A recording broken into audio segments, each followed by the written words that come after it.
So good morning, just had breakfast over there in the arcade down here on South Main. Always worth a stop in there, just a historic restaurant that's been open since 1918 I believe. It used to be open 24 hours. In fact, when they stopped the 24-hour opening, they couldn't find the keys apparently, so the folklore goes, they couldn't find the keys to actually lock the restaurant up. So, but yeah, nice, always a nice breakfast in the arcade. And of course they got the Elvis booth, and next to the Elvis booth is the Rufus Thomas booth. Don't know why he didn't want to sit in the Elvis booth or vice versa, but it's one of those things. Elvis sat here and Elvis ate here, and I think most places can have a little claim. Oh, there's one of the trolleys that have hopefully temporarily replaced the streetcars that run on these tracks normally, but they're in for apparently much needed maintenance.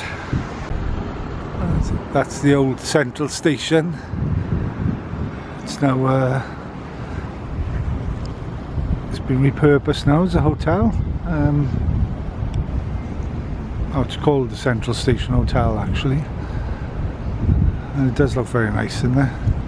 So it's glad, it's good that they've repurposed that and hasn't been pulled down like the old Union Station, which was just a little bit further down on this street.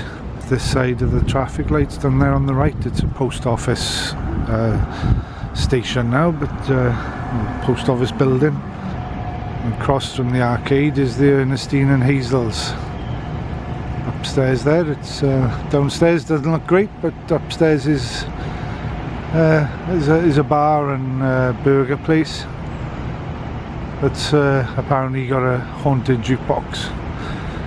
But years ago, many musicians have stayed there over the years, including Mick Jagger.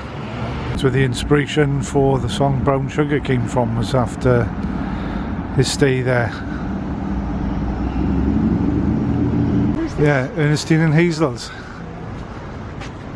Oh, right. It's I guess it's what you'd call a dive bar. The outside needs a lot of TLC. But many people would argue that's the charm of the place.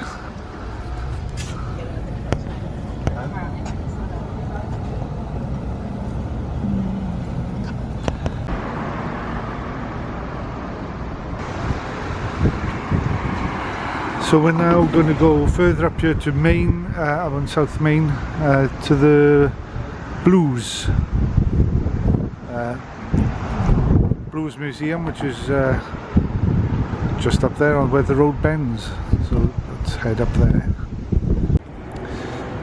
I think we've seen quite a big change since the first time we came in 2011 to South Main. A lot of independent bespoke businesses have opened,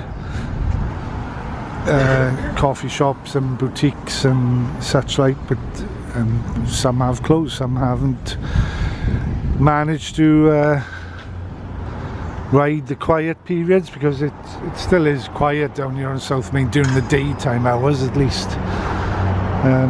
But it's definitely looking, it definitely looks tidier than it did in 2011, that's for sure.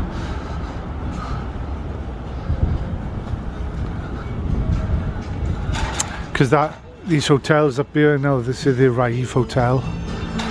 That was new. That was I think that was derelict when we came here.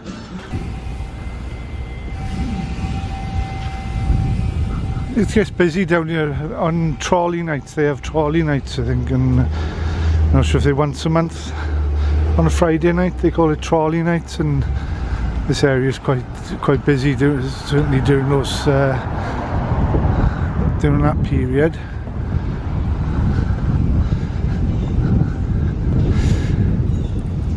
Yeah, this Arrive Hotel here, I'm sure that was the old Ambassador Hotel, maybe.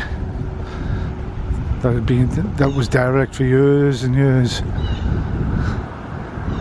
and that's been repurposed, thankfully, and it's an Arrive hotel. I'm not sure actually now if it was that one or this one was the Ambassador, which is now Memphis Music Rocks the Soul. Not sure what it is.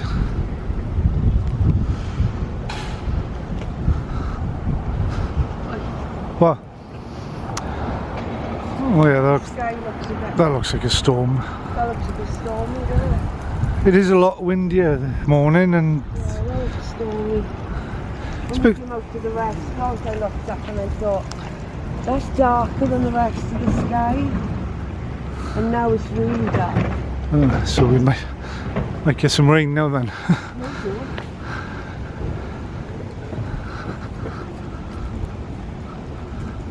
Yeah, there's quite a breeze blowing this morning, and as it stands, it's not quite as unbearably hot, so that's good.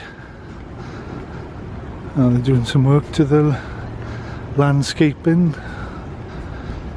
down towards on the little walkway that goes down to the Lorraine Motel down there, the Civil Rights Museum, which we've done a couple of times. And of course the Young's building over here, Young and Morrow building over this side, where James Earl Ray shot Martin Luther King from a window in the back there, but that's part of the Civil Rights Museum as well. So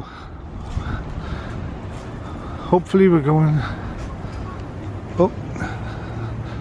Blues Foundation, the world's premier organisation dedicated to honouring, preserving and promoting the blues, was founded in Memphis in 1980. Mississippi-born performers and business professionals in the Foundation's Blues Hall of Fame outnumber those from any other state, and Mississippians have also won many annual Blues Music Awards, Keeping the Blues Alive Awards and International Blues Challenge Talent Competitions, sponsored by the Foundation. Oh, does it say on the same? Oh, and there's more information then on the back there.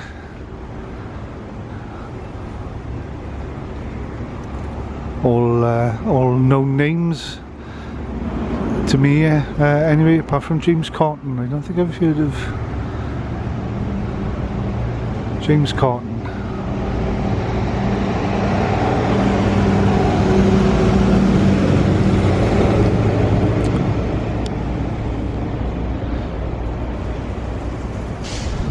Okay, let's do the Blues Hall of Fame. So one of the places,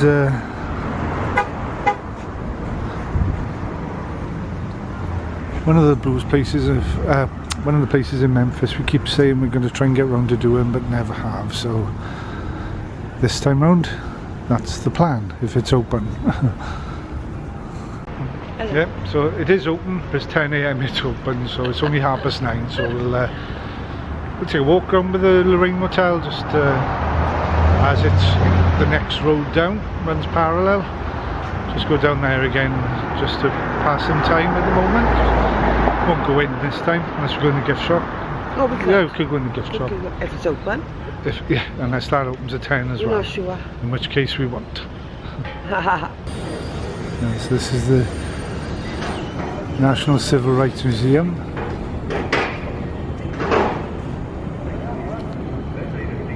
The Lorraine Motel, as was this part here.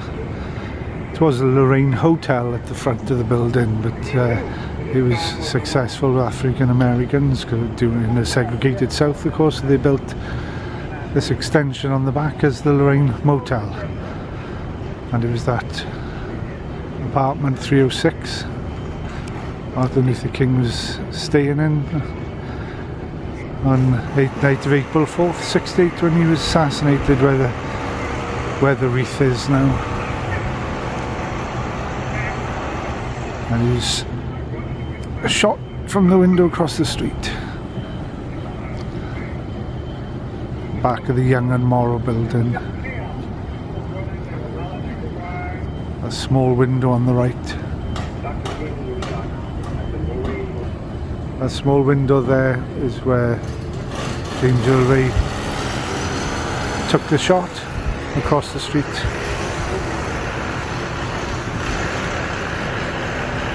And hit Martin Luther King up on the balcony there.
That's the Blues Hall of Fame done. Small, it's and it's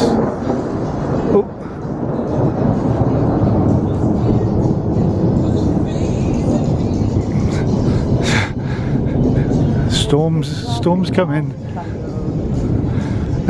Yeah, it's small. It's a small museum. There's plenty of information, and there's touchscreen, interactive screens. You can find out more about the blues artists and the song, some of the more popular songs. Can't confess to hearing of a lot of them. It's for definitely for. If you're a blues purist, yes, it's good. If you're more of a blues fan, should we say, like myself, then it's well worth a visit. But if you've got no interest in the blues, maybe not. But just took a few pictures, not to show everything that's in there, but just to give a taste of what's in there. And I enjoyed it. So, done the Blues Hall of Fame. Now we're down on Marlowe in South Memphis, and we're into the Stax Museum. So blues to soul, and everything in between. Elvis. So, standing underneath. It's raining! Bit of a thunderstorm at the moment. So we've done a runner from the car a minute, so we'll brave it and run on the front. There's no shelter around there, so can't film outside at the moment. Perhaps it'll ease off by the time we come out.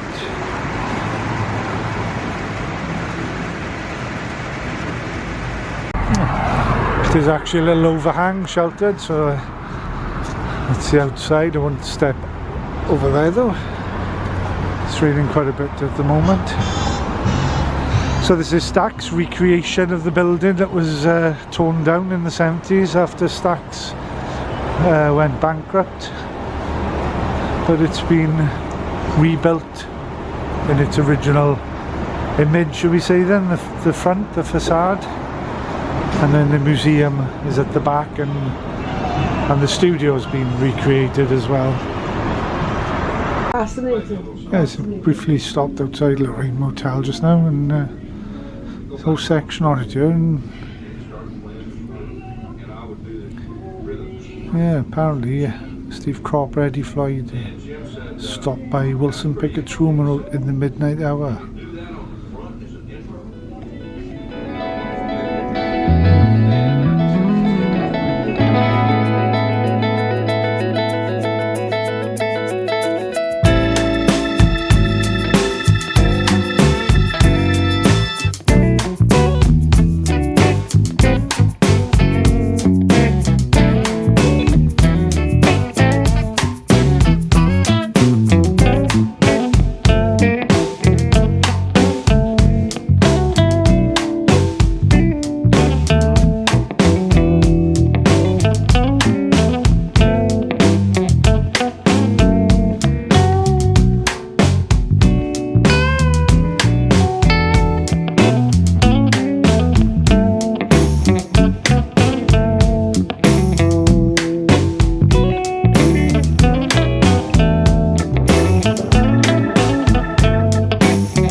brief stop over here for get us some Gibsons Donuts.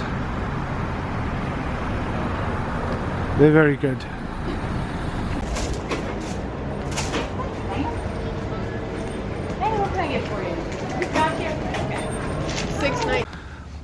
On the way back to the hotel from Gibsons Donuts, and I was on park, so didn't intend stopping here because it wouldn't have changed from the last time, but as we were so close, stop here.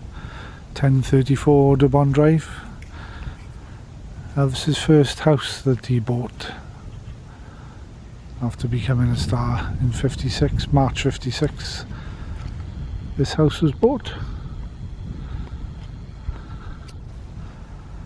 Looks a little different now, obviously, with the trees that weren't here at the time. They're certainly not as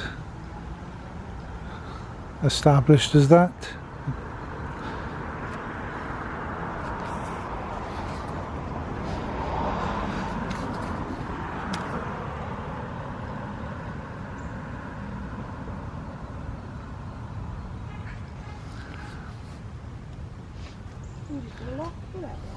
It was love locks, I suppose. I don't know what else it would be.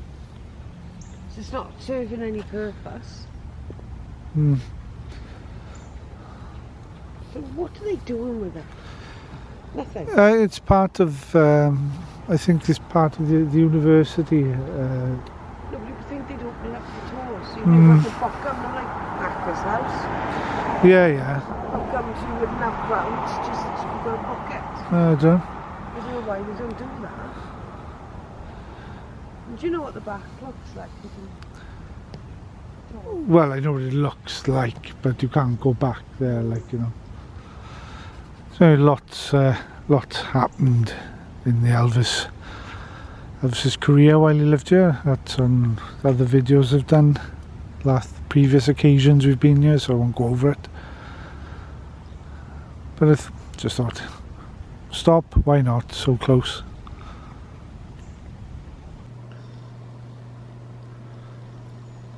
That's one of the donuts. I've got blueberry. What do you? Coconut. Coconut. Is it good? Tastes nice, I've only And taken the other two we had was a blueberry filling and a lemon filling, was it? Yes.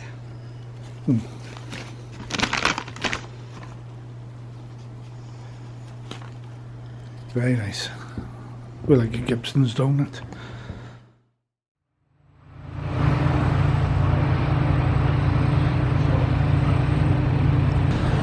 That's Marlowe's we've just been in. It was we had a Memphis burger, I had fries and had a jacket potato. Very good, reasonable prices in there. It's quite a good menu. It's a pretty basic burger, but it was a very nice burger, to be fair, as burgers go. So now we're going to drive back up to Memphis and go to the pyramid, the Bass Pro Pyramid. That's the next stop. Or is it the lights?